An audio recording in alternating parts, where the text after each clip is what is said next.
মানে আমরা হচ্ছে ওখানে আমাদের মেডিকেলের যারা স্টুডেন্ট ভাই ডাক্তার ভাই রয়েছে যারা ডিউটিরত ছিলেন সকলের সাথে কথা বলেছি, তাদের ঘটনাগুলো শুনেছি।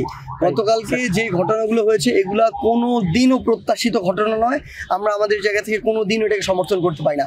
আমার একজন ডক্টর ভাইকে না জেনে না শুনে, উনি ওইটার সাথে ইনভলভ কিনা, ওনার কোনো দায় আছে কিনা কিচ্ছু না জেনে তাকে ফিজিক্যালি অ্যাসল্ট করতে, অর্থাৎ মারতে মারতে এখানে নিয়ে আসা হয়েছে ডিরেক্টরের রুমে।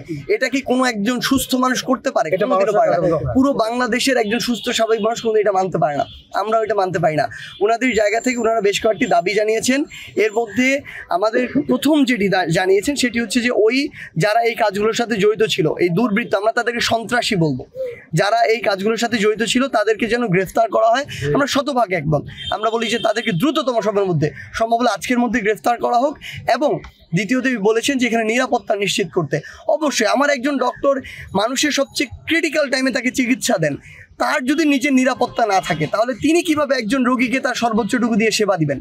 এটা তো সম্ভব না। সেই জায়গায় তার সর্বোচ্চ যেন নিরাপত্তা নিশ্চিত করা হয় এবং হসপিটালের নিরাপত্তাটা যেন নিশ্চিত করা হয়, এটি একটি কথা বলেছেন। সো আমরা এই কথাগুলো শুনেছি এই জায়গা থেকে। আমাদের মাননীয় স্বাস্থ্য উপদেষ্টা আপা উনি এখানে এসেছেন, উনি সবার কথা শুনছেন, উনিও একইভাবে ব্যথিত আসলে এই জায়গাটিতে। তো আমরা চাই এটি দ্রুততম সময়ের মধ্যে হোক। এবং আমরা আমাদের জায়গা থেকে শুধু আমার ডাক্তার ভাইদেরকে একটি জিনিস অনুরোধ জানিয়েছি, প্রত্যেকটি ক্রান্তিকালীন সময়ের মহামারীতে তারা যেভাবে সব কিছু ভুলে গিয়ে, নিজের কথা ভুলে গিয়ে এই মানুষদেরকে সেবা করেছেন, সেটা করোনা বলি আর যে কোনো সময় বলি, ওই সেবাটা আসলে জারি রাখতে হবে। এই বাংলাদেশ সৃষ্টির পর থেকে আজকে পর্যন্ত কখনোই এমন হয়নি যে ঢাকা মেডিকেল ইমার্জেন্সি বন্ধ ছিল।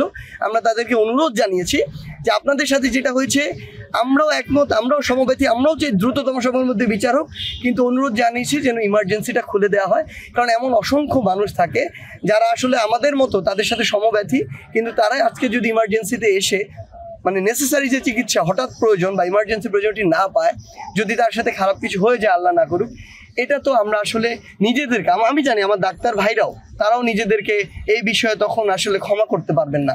সেই জায়গা থেকে আমাদের এটি চাওয়া আসলে যে ইমার্জেন্সিটি খুলে দেওয়া হোক।